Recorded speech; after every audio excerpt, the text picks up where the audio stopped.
Hello students, so I am Manpreet Singh Gill. तो today's our topic on the routing information protocol.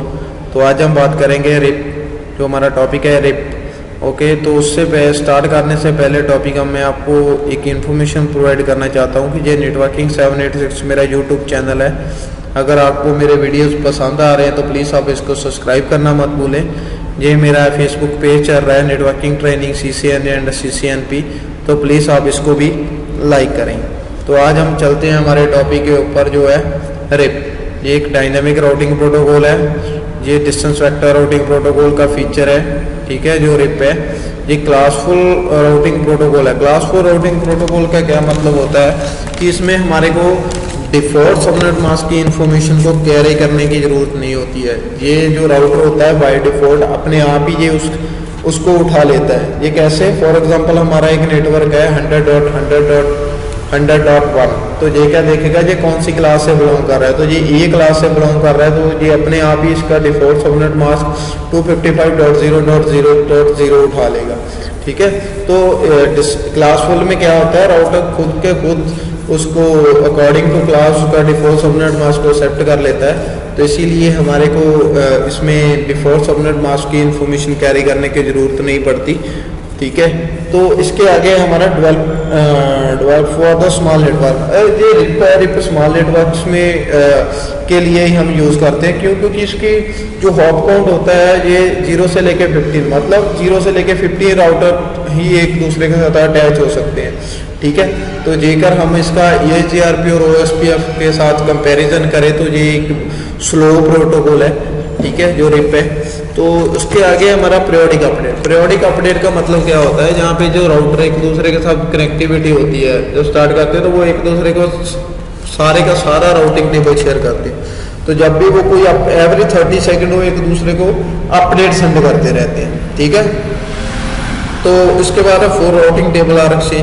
तो four routing table आरक्षण का क्या मतलब है, जब मैंने पहले ही बताया कि ये सारे का सारा राउटिंग टेबल एक दूसरे के साथ एक्सचेंज करते हैं। तो जो रिप है ये रिप UDP की पोर्ट नंबर 520 को यूज़ करता है राउट अपडेट्स के लिए। ठीक है, तो इसके बाद है जब जो रिप है ये बाय मैट्रिक्स यूज़ करता है हॉप काउंट को। ठीक है, तो जितना हॉप काउंट कम होगा वही हमारा बेस्ट मतलब कि रूट होगा जिसके थ्रू डाटा का फ्लो होगा। ठीक है, तो जितना मतलब फॉर एग्जांपल मैं लेता हूँ, जैसे फॉर एग्जांपल मैंने यहाँ से दिल्ली जाना है, तो एक तो मेरा पाथ है यहाँ से चंडीगढ़ से दिल्ली जाने के लिए via direct Chandigarh to Delhi, मतलब उसका हॉप काउंट पड़ रहा है 1। तो एक मेरा पाथ है वाया यमुनानगर होकर, तो इसका मतलब उसका हॉप काउंट पड़ रहा है 2। तो ये कौन सा पाथ चूज करेगा, इसका हॉप काउंट कम है, तो लाइक 1, तो ये डायरेक्ट चंडीगढ़ टू दिल्ली। ठीक है, वो वाला बात। तो इसीलिए ये हॉप काउंट यूज करते हैं।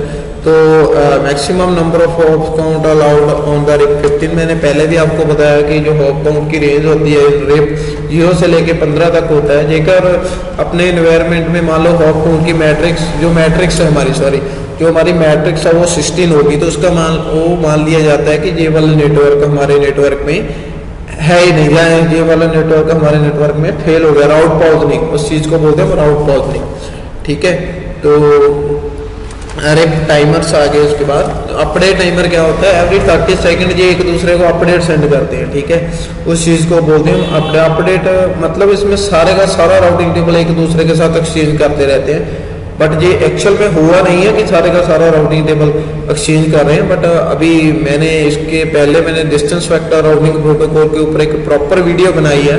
ठीक है, जिसमें मैंने हर चीज एक्सप्लेन की है, क्योंकि यहाँ पे स्प्लिट हॉरिजन का मेथड, रोड पॉजिंग रिवर्स और होल्ड और टाइमर के कंसेप्ट आ जाते हैं। तो वो कैसे वर्क करते हैं वो मैंने प्रॉपर एक्सप्लेन कर दिया है। अगर आपको किसी को कोई भी डाउट है तो प्लीज आप मेरी प्रीवियस वीडियो में जाकर उसको चेक कर सकते हो। तो आपके लिए आप जानो कि अपडेट टाइमर का मतलब ये एवरी 30 सेकंड सारे का सारा राउटिंग टेबल एक दूसरे के साथ एक्सचेंज करता है। इनवैलिड टाइमर क्या होता है, इनवैलिड टाइमर 180 सेकंड होता है। जैसे फॉर एग्जांपल ये 6 टाइम हेलो एक दूसरे को जब राउटर सेंड करते हैं, मान लो उसका रिस्पॉन्स नहीं आया। ठीक है, तो वो क्या करेगा, मान लिया जाएगा भी ये वाला रूट हमारे नेटवर्क में है ही नहीं है। ठीक है, उसको अनवैलिड रूट बता दिया जाता है।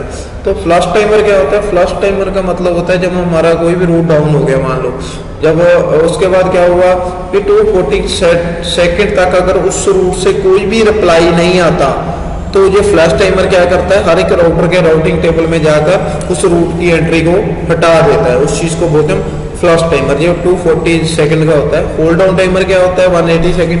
अगर आपको होल्ड डाउन टाइमर की प्रॉपर एक्सप्लेनेशन चाहिए तो डिस्टेंस वेक्टर राउटिंग प्रोटोकॉल की लास्ट वीडियो आप दे सकते हो, मैंने उसमें प्रॉपर एक्सप्लेन किया है। तो होल्ड डाउन टाइमर क्या होता है मैं फिर भी आपको बता देता हूँ।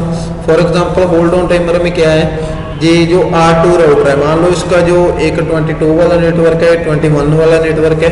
मान लो जो 22 वाला नेटवर्क फेल हो गया तो R2 क्या करेगा, ये अपडेट R3 को भी सेंड करेगा, साथ के साथ R1 को भी करेगा।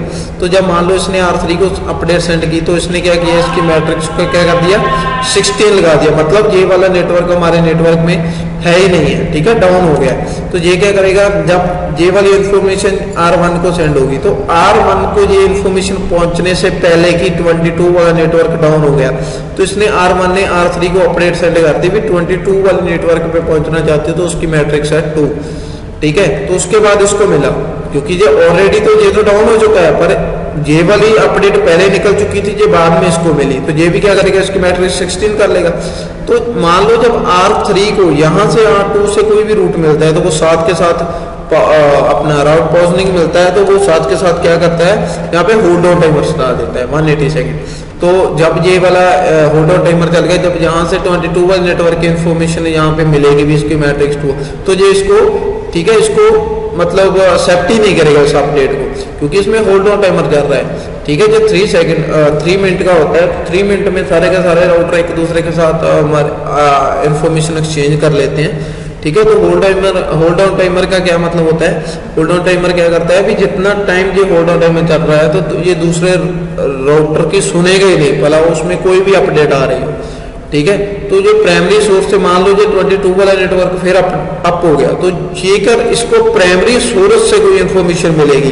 प्राइमरी सोर्स का मतलब यहाँ से हमें पहले इन्फॉर्मेशन मिली है भी ये वाला नेटवर्क डाउन है, जो इसको दोबारा से मान लो अपडेट टाइमर को स्टार्ट हुए होल्ड डाउन टाइमर को स्टार्ट हुए 50 सेकंड हुए, तो मान लो प्राइमरी सोर्स से फिर इंफॉर्मेशन मिलेगी भी 22 वाले नेटवर्क पे जाना चाहते हो तो इसका हॉप मोड है 1, ये एक्सेप्ट करेगा, ये सेट कर लेगा। क्यों, क्योंकि प्राइमरी सोर्स से जेकर इसको दोबारा से इंफॉर्मेशन मिले वही नेटवर्क की, ये होल्ड डाउन टाइमर को एक्सपायर कर देगा और अपने रूट में उसकी एंट्री कर लेगा। इस चीज को बोलते हैं हम होल्ड ऑन टाइमर, ओके। तो इसके बाद तो इसकी जो हमारी नेक्स्ट वीडियोस हैं उसमें हम इसके बारे में प्रॉपर मैं आपको एक्सप्लेन करूंगा रिप की कैसे वर्किंग होती है। तो इस वीडियो में इतना ही। So thanks for watching.